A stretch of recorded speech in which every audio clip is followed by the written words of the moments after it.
मैं चंदन कुमार आप सभी विद्यार्थियों को प्रोडक्ट्स बीएसवी क्लास में तहे दिल से स्वागत करता हूं।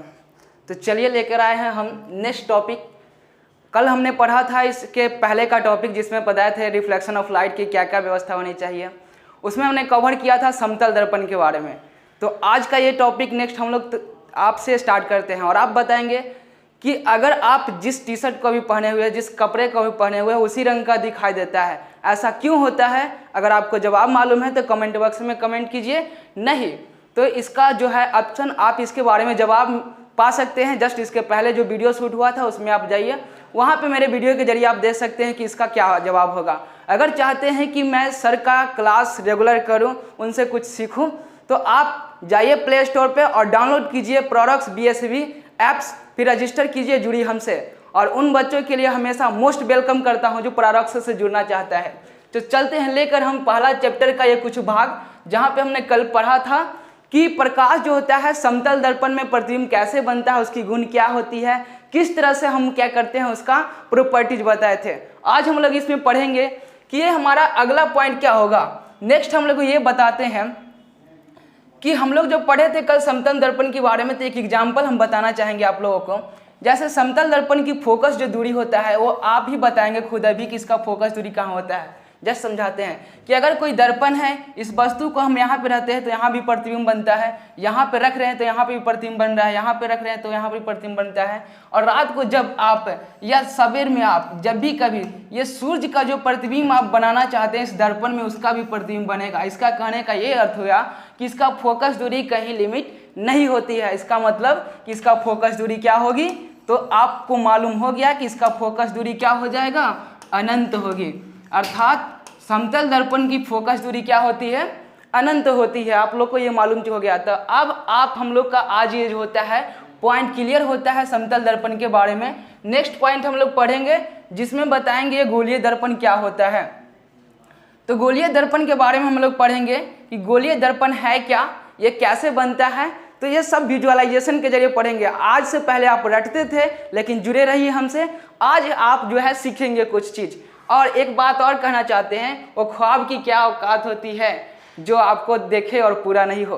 तो चलिए जुड़े रहिए हमसे और तैयारी करते रहिए और बेस्ट ऐसा बना के रखिए अपने आप में कॉन्फिडेंस कि 2021 में जो आप एग्जाम देने वाले हैं वो बेहतर हो सके। चलते हैं गोलीय दर्पण के बारे में। तो कहा गया है कि गोलीय दर्पण जिस खोखले गोले का भाग होता है, अगर हम यहाँ पे बताना चाहेंगे कि ये गोलीय दर्पण है, अर्थात गोलीय से याद होना चाहिए कैसा होगा, गोल होगा। और जब गोल होगा यहाँ, इसका मतलब इसका कुछ न कुछ भाग है। गोलीय दर्पण जो होता है उस दर्पण को कहते हैं जो खोखले गोले का भाग होता है, अर्थात ये हमारा खोखला गोला होगा। इसका मतलब यहाँ पे ये बता सकते हैं हम कि ये जब हम गोलीय दर्पण बना रहे हैं तो बीच का ये भाग अगर हटा रहे हैं हम यहाँ से, अगर ये हमारा बीच का भाग हटाएंगे तो यहाँ से ये क्या होगा, हट जाएगा। ये पॉइंट और ये पॉइंट को क्या किए, हटा दिए। आपने पढ़ा होगा मैथ्स में कि जब हम गोलीय दर्पण की बारे कर रहे हैं, गोल बना रहे हैं वृत्त के आकार का, तो इसमें क्या होगा, ये हमारा पॉइंट आता है और ये पॉइंट बतलाता है हमारा क्या, त्रिज्या को बतलाता है और व्यास को बतलाता है। इस पॉइंट को हम लोग त्रिज्या कहते हैं, व्यास। तो यही समझिए कि यहाँ भी वही चीज़ है, बस क्या हुआ कि ये दर्पण है, वहाँ हम लोग वृत्त में पढ़ते थे। ये जो हमारा जो यहाँ से व्यास जाता है इसी को हम लोग मुख्य अक्ष कहते हैं। ये जो हमारा दर्पण होता है इसको मुख्य अक्ष कहा जाता है। ये हमारा मुख्य अक्ष हुआ और इस जिस पॉइंट पे मिलेगा ये हमारा ध्रुव कहलाता है, पोल। या इधर अगर बना दें या इधर बना दें। अब देख रहे हैं हम इसी गोलीय दर्पण से ही क्या करेंगे, अवतल और उत्तल की बात कहेंगे। तो थोड़ा इस पर ध्यान दीजिएगा। अवतल और उत्तल की बात कह रहे हैं, अर्थात यहाँ पर हम ये बोलेंगे कि इस पॉइंट को हम अगर यहाँ पे मिला दिए तो ये जो उत्तल है, उत्तल कहने का मतलब उत्तल, उठा हुआ भाग।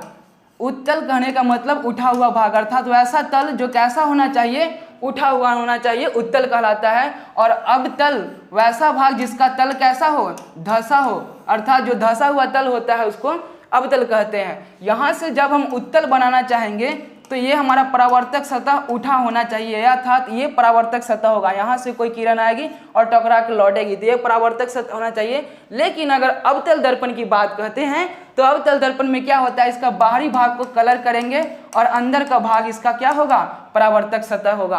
तो चलते हैं इसमें विशेष और जानकारी लेते हुए कैसे इसमें बनाएंगे हम।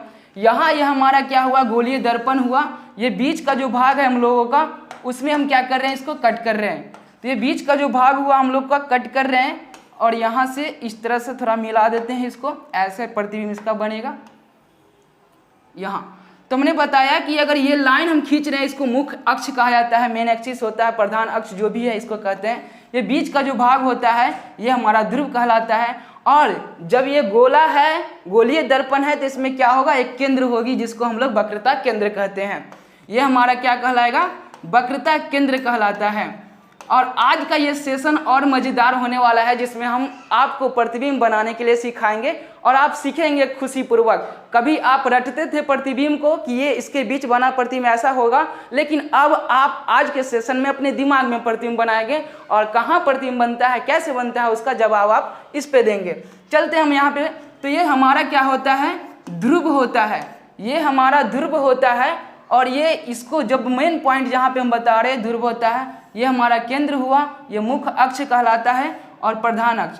अब यहाँ पे हम एक को बनाएंगे, जैसे अगर हम यहाँ पे बोल रहे हैं अवतल दर्पण के बारे में, तो अवतल दर्पण होगा, अर्थात अभी हमने बताया कि अवतल जिसका तल कैसा हो, अब हो, धंसा हुआ हो, अर्थात उसका परावर्तक सतह धंसा होना चाहिए, अर्थात जिस पे लाइट पड़ेगा वो धंसा होना चाहिए। तो जब कभी हम ऐसे बना रहे हैं तो ये क्या होगा, एक सीधा मुख्य अक्ष होगा, अर्थात ये देखिए ऐसे ये वृत्त बनाएंगे तो इस तरह से बनेगा। और यहाँ पे हमारा क्या कहलाएगा, ये सेंटर होगा, ये हम लोग का सेंटर होगा। अब जब कभी यहाँ पे सेंटर होता है तो इसका जस्ट आधा दूरी पे क्या होती है, फोकस होती है। जस्ट इसके बारे में हम लोग प्रूव करेंगे। और फर्स्ट क्वेश्चन जो होता है इसमें पूछता है, प्रश्न पूछता है हमेशा एग्जाम में कि फोकस दूरी वक्रता त्रिज्या की आधी होती है, इसको प्रूव करें। तो कैसे एग्जाम में आप प्रूव कर सकते हैं, उसको जस्ट हम विजुअलाइज करेंगे। यहाँ हम देख रहे हैं कि ये फोकस दूरी जो है हम लोगों का सेंटर का आधी होती है। तो अब आई हमारी पॉइंट फोकस के बारे में, अर्थात फोकस होता क्या है।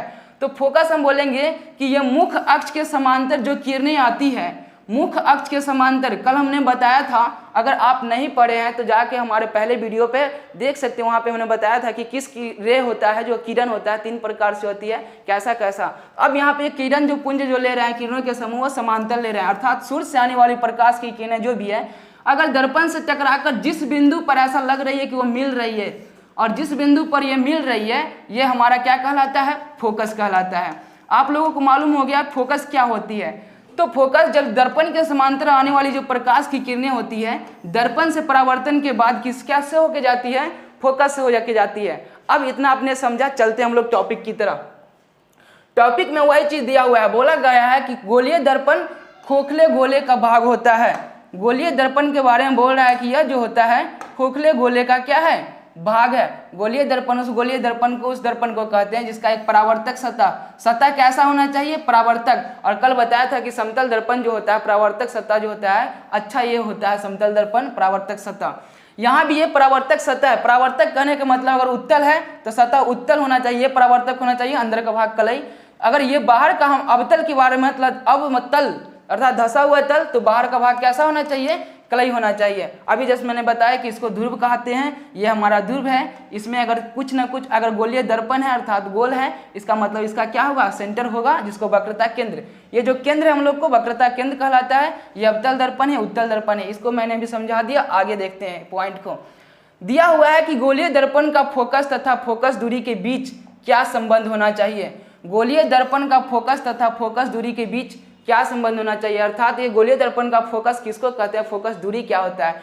तो फोकस अभी बताएं कि जब दर्पण के मुख्य अक्ष के समांतर वह बिंदु होता है, जैसे दर्पण से कोई प्रतिबिंब, ये सीधे यहाँ पे दर्पण है और प्रतिबिंब सीधे समांतर आ रही है, तो ये लौटने के बाद जिस बिंदु पे कटती है, जिस बिंदु पे मिलती है, ठीक ना, उसको क्या कहते हैं, मुख्य फोकस कहते हैं। और ये जो हमारा मूल बिंदु होता है, ये अगर यहाँ पे फोकस हम लोग को मालूम चल गया कि ये समांतर आ रही किरणें और लौट रही है तो इससे होके जा रही है, तो ये जो हमारा फोकस तो निश्चित हो गया, लेकिन इसको मूल बिंदु यहाँ पे जब हम ध्रुव को मानते हैं तो ध्रुव से फोकस की ये जो दूरी होता है उसी को क्या कहा जाता है, फोकस दूरी। अर्थात किसी अवतल दर्पण का फोकस उसके मुख्य अक्ष पर वह बिंदु है जहाँ मुख्य अक्ष के समांतर आने वाली किरणें दर्पण से परावर्तन के बाद क्या होती है, मिलती है।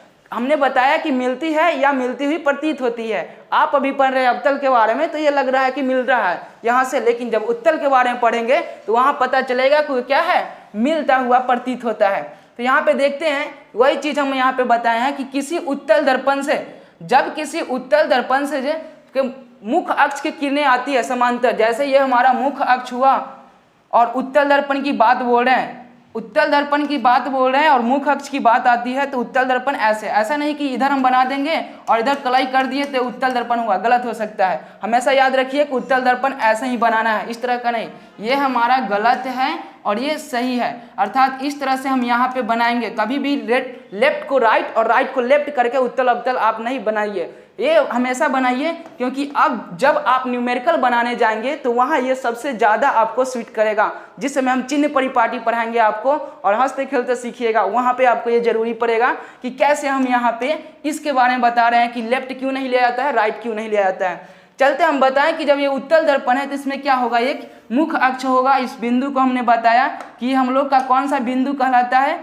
ये हम लोग का जो होता है बिंदु कहलाता है ध्रुव। अब क्या हुआ कि जब हम बताएं कि ये जो होता है किरणें ऐसे मुख्य अक्ष के समांतर आ रही है, तो समांतर आने के बाद क्या होता है, ये उठा हुआ तल है, ऐसे ये उठा हुआ तल है, मतलब ये उभरा हुआ है थोड़ा, तो ये क्या करेगा, दर्पण को नीचे की तरफ नहीं ऊपर की तरफ ये करेगा, ऐसे परावर्तित। यहाँ से इस तरह से लेते हैं, ये दर्पण के समांतर आ रहा है अर्थात ये नीचे जाएगा। और जब कभी इसको हम, ये तो कट नहीं रहा है वास्तव में, ये ऊपर जा रहा है नीचे आ रहा है, इसका मतलब कि ये कट नहीं रहा है, तो क्या करेंगे हम इसको जस्ट जो है पीछे की तरफ काटते हुए प्रतीत करेंगे। यहाँ से जब लाते हैं तो ये लग रहा है कि इस बिंदु पे आके मिला, और यहाँ से लाते हैं तो लग रहा है कि ये बिंदु पे मिला, अर्थात ये जो होता है ऐसे, और यहाँ से एक और यहाँ दर्पण से समांतर आएगी किरणें और ये फिर लगेगी कि क्या हुआ, यहाँ से लौटने के बाद फिर ये इस पर मिलती है, अर्थात ये हमारा क्या कहलाएगा, फोकस कहलाएगा। तो हम बता रहे हैं अभी आप लोगों को कि यहाँ पे कैसे प्रयोग कर सकते हैं, लेफ्ट क्यों नहीं राइट क्यों लेना है उत्तल दर्पण में, तो जस्ट आपको जब न्यूमेरिकल बनाएंगे तो उस समय पता चलेगा, चिन्ह परिपाटी आपका चेंज हो जाएगी। इसलिए हमेशा याद रखिए अवतल दर्पण को इस तरह से लेना है, ये ऊपर का भाग ऐसे, और उत्तल दर्पण को इस तरह से लेना है, जैसे अभी हम बता रहे हैं उत्तल दर्पण को जो है इस तरह से लेना है, ये पॉइंट हम लोग का होना चाहिए। उत्तल दर्पण में जो है ये पॉइंट हम लोग को इधर से ऐसा होना चाहिए, अवतल इसको बोलेंगे इधर और उत्तल बोलेंगे, ये अंदर का भाग पेंट करते हैं, ऊपर का भाग होता है। तो हम यहाँ पे नेक्स्ट पॉइंट की तरफ चलेंगे। यहाँ तो आपको आशा रखता हूँ कि समझ में आया होगा पॉइंट। अगली पॉइंट की तरफ चलते हैं। यहाँ होता है गोलीय दर्पण की फोकस दूरी। जस्ट शुरू में हमने बताया था, जिसमें बता रहे थे शुरू की गोलीय दर्पण होता है का, तो उसमें बताया था कि उसका फोकस दूरी जो होता है वक्रता त्रिज्या की क्या होती है, आधी होती है। और एग्जाम में हमेशा इसको पूछा जाता है कि कैसे आधी होती है, तो अभी हम इसको समझाएंगे, आप लोग विशेष इसको समझिएगा। क्या है कि यहाँ पे हम एक दर्पण बना रहे हैं, अवतल दर्पण, समझिएगा कैसे फोकस दूरी इसकी आधी होती है। और बताएं कि अवतल दर्पण को जो बाहरी भाग होता है, लेफ्ट भाग, इसको इस तरह से बनाइए, इसका परावर्तक सतह राइट में हमेशा कलई कीजिए। इसका एक मुख्य अक्ष होगा जिस पर ये हमारा क्या कहलाएगा, ये ध्रुव कहलाएगा। क्या कहलाएगा ये हमारा, ये ध्रुव कहलाएगा, हमारा P बिंदु होता है। अभी हमने बताया कि जब ये P है तो ये क्या होगा, C होगा, सेंटर इसको कहेंगे। और अगर ये सेंटर है तो इसके जो दूरी होगा ये क्या हो जाएगा, फोकस दूरी। थोड़ा और बड़ा बनाते हैं ताकि अच्छी से समझ में आए। तो यहाँ पे हम ये चीज़ बताने जा रहे हैं, ये हम थोड़ा और बड़ा बनाएंगे ताकि आपको समझ में आए, थोड़ा ध्यान दीजिएगा इसमें और बने रहिए हमारे साथ। अगर आपको लग रहा है कि हमसे नहीं बन रहा है, अगर याद करना पड़ रहा है, रटना पड़ रहा है दर्पण के प्रतिबिंब को कि कहाँ पे कौन सी प्रतिबिंब बनता है, तो ये आज के बाद आप लोग अच्छी तरह से समझेंगे और बनाएंगे और सीखेंगे कि कहाँ पे किस वस्तु को रखेंगे, कैसे प्रतिबिंब बन रहा है। फिर न्यूमेरिकल कब बनता है, जब आपको चिन्ह परिपाटी अच्छी वजह से याद हो। अच्छी तरह से चिन्ह परिपाटी याद होने की वजह से आप न्यूमेरिकल को समझेंगे और बनाएंगे। तो चलते हैं, इसमें हम एक पॉइंट समझिएगा कैसे इसमें जो होता है हम लोग का आएगा। तो यहाँ हम एक अवतल दर्पण बना रहे हैं और अवतल दर्पण का ये हमारा मुख्य अक्ष हुआ, ये हमारा पोल हो गया जिसको ध्रुव कहते हैं। और यहाँ पे मान लीजिए कि ये जो हमारा सेंटर हुआ या यहाँ पे ये हमारा फोकस दूरी हुई। अब क्या करते हैं कि दर्पण से समांतर के बाद हम बताएं कि जब दर्पण से समांतर के बाद कोई किरणें आती है, दर्पण से समांतर के बाद जब कोई किरणें आती है तो क्या होती है, वो मुख्य अक्ष से जाती है। दर्पण के समांतर आने वाली किरणें मुख्य अक्ष से जाती है। ये तो हो गया। दूसरा हम यहाँ पे ये पॉइंट लेंगे कि ये जो हमारा ये एक्सिस है वह कहाँ से होकर गुजरेगा, सेंटर से, अर्थात ये इस तरह से ऐसे मिलाते हैं, ठीक ना, यहाँ से मिला रहे हैं। इसका अर्थ ये होता है कि जब हमने पढ़ा था समतल दर्पण में भी कि ये हमारा अगर यहाँ से एक अभिलंब है जितना डिग्री पे आ रहा है और जितना डिग्री पे जा रहा है, तो ये जो आपतन का कोण और परावर्तन का कोण होता है दोनों क्या होता है, बराबर। अर्थात ये हमारा सेंटर से मिल रहा है, तो यहाँ आने वाली किरणें इसके बीच जो बना कोण होता है अभिलंब की तरह समझिए इसको, तो ये हमारा क्या कहलाता है, आई। और यहाँ इसके बीच जाने वाली किरणें जब दर्पण से टकराएगी और फिर लौटेगी, ये किरणें हमारा क्या कहलाता है, आर कहलाता है। और हम जानते हैं नियम से क्या और कौन सा नियम होता है, यहाँ पे मान लीजिए आप कुछ भी वैल्यू रख सकते हैं, A B C D X Y जो भी आपका दिल करे वो मान लीजिए और बना दीजिए। यहाँ पे ऐसा नहीं है कि हम यहाँ पे ए भी ले रहे हैं तो आप भी लीजिए। और सबसे पहली बात, कभी भी किसी भी चीज़ को न्यूमेरिकल बना रहे हैं, क्वेश्चन बना रहे हैं, उसके बारे में पहले सोचिए, विजुअलाइज कीजिए, फिर लिखिए, देखिए आप में कितना विशेष परिवर्तन होता है। नेक्स्ट हम लोग क्या कर रहे हैं, इसमें आई और आर को लिए और यहाँ पे हम प्रतिबिंब बना रहे हैं, तो ये आई और आर हुआ। आप फिर हम लोग यहाँ पे क्या करेंगे, यहाँ देख रहे हैं एक पॉइंट को, ये ए बी पी अर्थात परावर्तन के नियम से यहाँ आई बराबर क्या होगा, आर होगा। हम शॉर्टकट बता रहे हैं, आप इसको अच्छी तरह से बनाइएगा। अगर हम यहाँ पे शॉर्टकट बना रहे हैं और आप उसको अच्छी तरह से समझकर अपने कॉपी में बना रहे हैं इसके बारे में, इसका मतलब हुआ कि आपको एग्जाम में मेरी जरूरत नहीं पड़ेगी, आप खुद से उसको बना सकते हैं। मेरा ये कंसेप्ट आप लोगों को हमेशा साथ देगा। तो क्या हुआ कि हम यहाँ पे बना रहे हैं कि परावर्तन के नियम से, परावर्तन के ये नियम कहा गया है कि उसमें आपतन कोण और परावर्तन कोण क्या होता है, बराबर होती है। अर्थात आई और आर क्या होगा, यहाँ पे बराबर होगी। और यहाँ जब आई और आर बराबर होगी तो आपने पढ़ा होगा मैथ में कि जब दो समांतर रेखा होती है उसको कोई तिर्यक छेदी रेखा क्या करता है, प्रतिच्छेद करता है।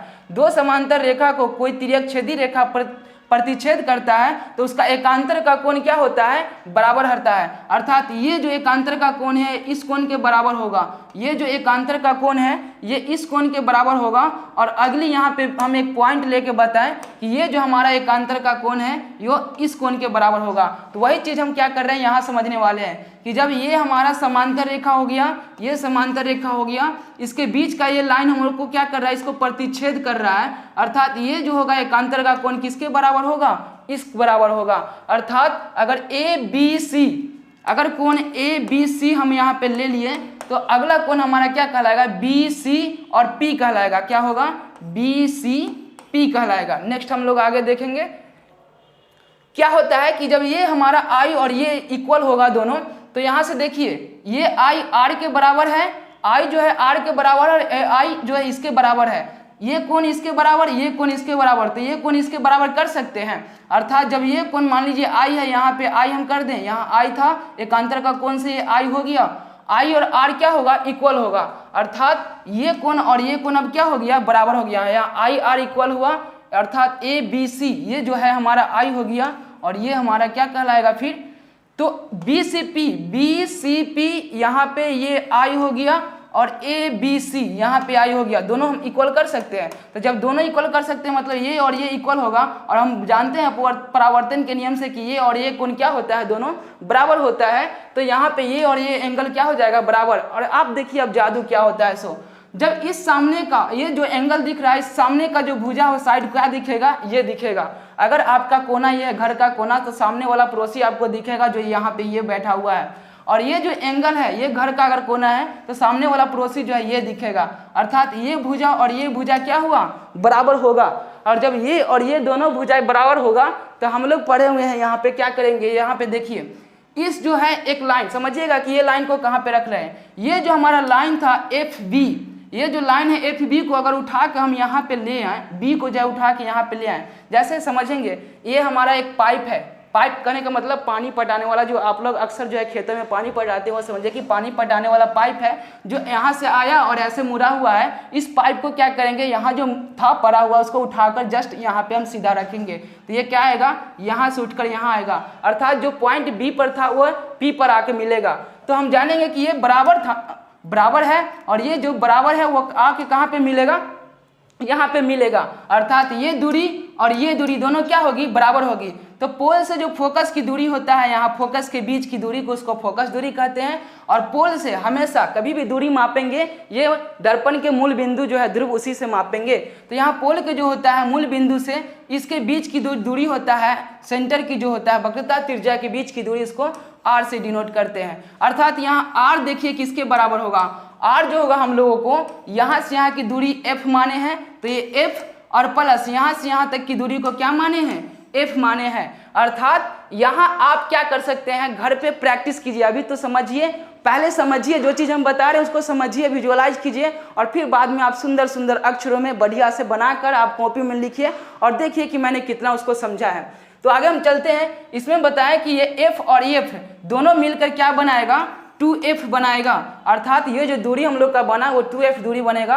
और यही चीज़ अगर f निकालना होगा तो ये इधर गुना में है, 2 के क्या होगा, गुना में होगा, जो इधर बराबर के इधर आने के बाद किस में चेंज हो जाएगा, बटा में। और मैंने शुरू में यही बात बतलाई थी आप लोगों को कि फोकस जो होता है किसी दर्पण का, वो उत्तल हो या अवतल हो, उसका फोकस जो दूरी होता है वो वक्रता त्रिज्या की क्या होती है, आधी होती है। आपने समझा होगा कि मैंने कैसे प्रूव किया इस चीज़ को। चलते हैं आगे की तरफ।